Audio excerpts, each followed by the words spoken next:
Good morning. Today is March 3rd, 2022.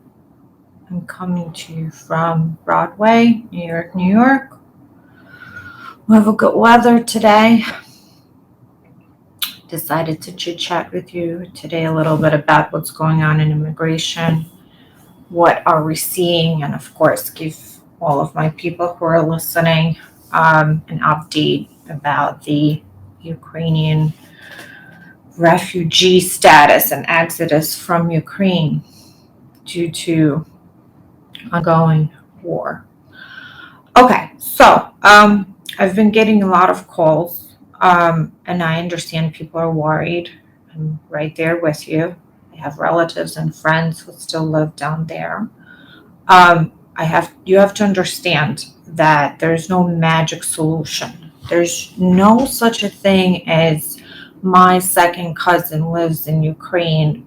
How do I get her to the United States?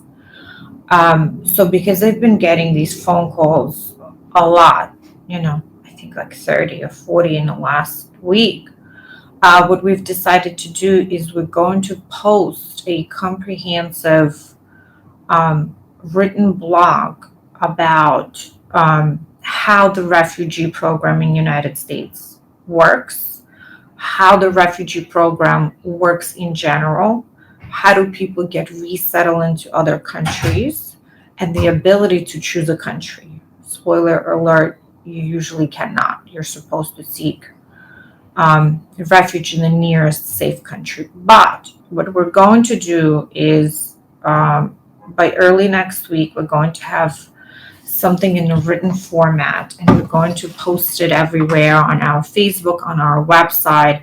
We will email it to everybody who is subscribed to our mailing list. You can subscribe on our website, and it will discuss comprehensively what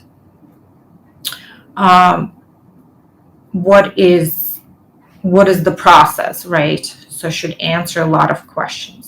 Yes, the Biden administration has announced that they will be accepting refugees from Ukraine, but it's not as simple as, oh, they're accepting it, therefore my people can come. You have to understand there's now an estimate of 1 million refugees. Biden is only accepting within the tens of thousands, right? Not even hundreds of thousands, there's just tens of thousands. So clearly, 1 million people would not be able to come here. Also, a lot of people are asking me about asylum.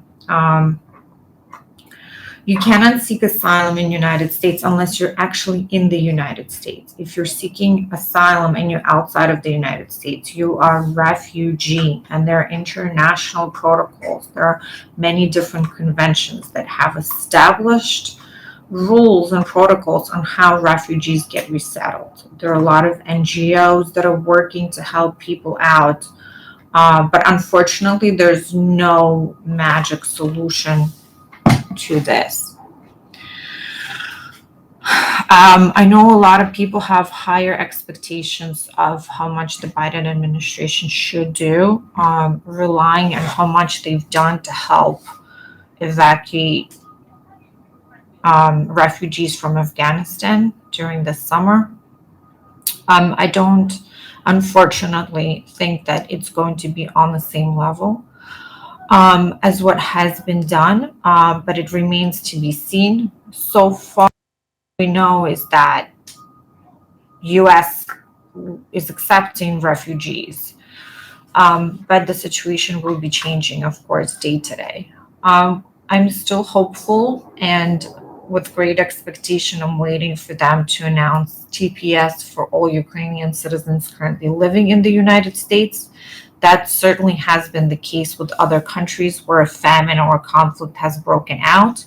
And the Biden administration has been quite liberal with designating countries for temporary protective status.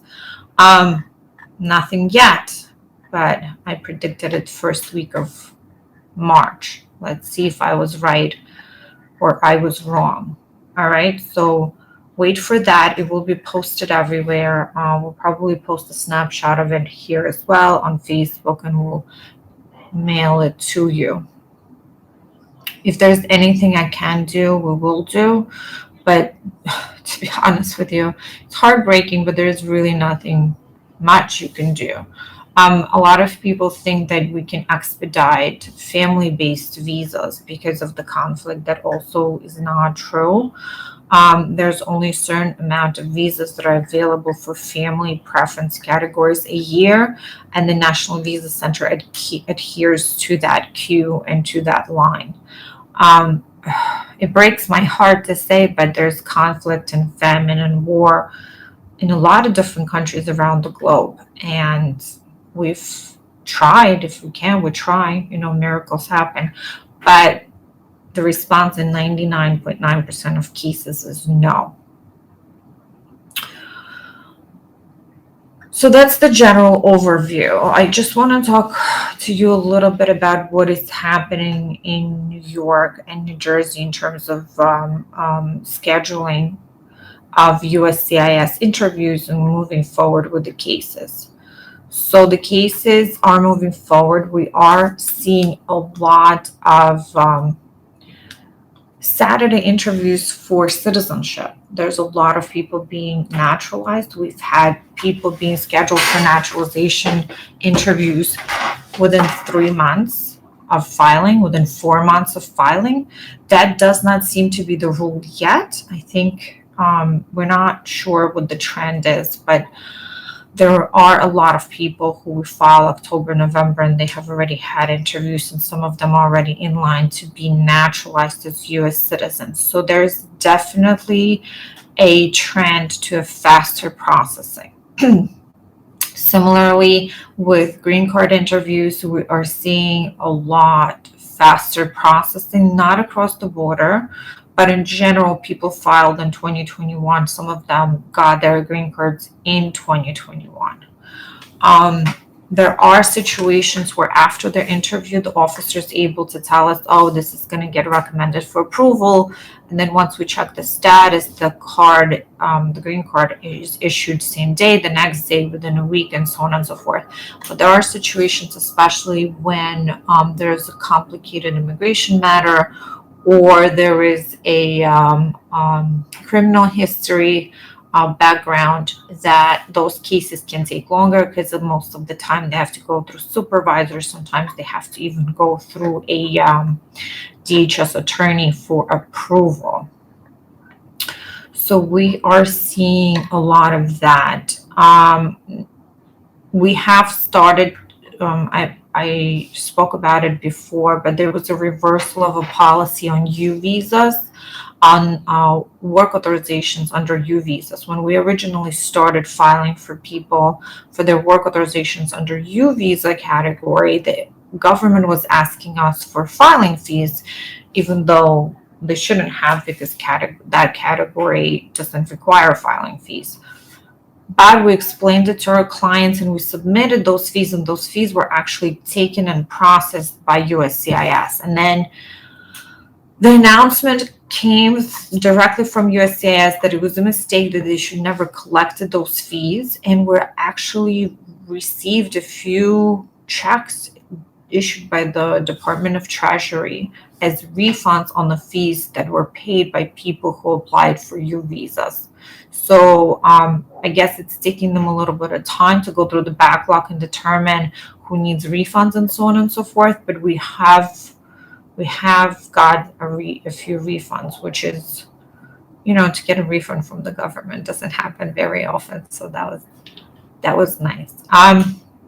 In terms of immigration hearing dates, they are going forward. There's a lot of individual hearings that are happening. But just like I predicted about 2 years ago, and I said also in 2021, a lot of immigration now is reduced to writing. We doing a lot of motions, a lot of pre-hearing submissions, briefs, requests for prosecutorial discretion, requests to terminate, and so on and so forth. So there's a lot of things that happen without the client being present in the court. The legwork of the case happens when the client doesn't even know about it. There's emails and phone calls between the government and us, and then we let you know their position and prepare you for the hearings or, whatever the settlement agreement may be. So, because the immigration is learning how to live in a virtual world, they're trying to reduce as many things as possible to a written form. So, to eliminate the need for multiple hearings.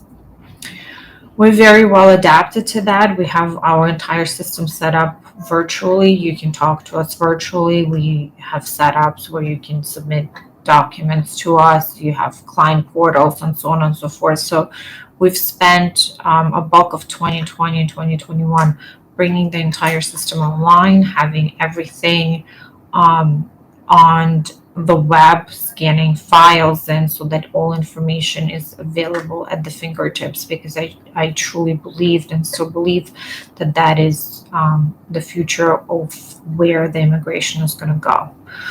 There was another announcement yesterday that immigration is expanding to being able to accept credit card fees for filing fees in all of their lock boxes. We do give people the option of the credit card, but I have to be honest, there's been a lot of times then either a person doesn't warn that there's a large amount coming out of their credit card, or the way that it works is the credit card is swiped or entered once, and if the transaction is declined, the whole package is sent back to us, and then you have to fill out another form and resend, and there are mailing fees, printing fees, and stuff associated with that.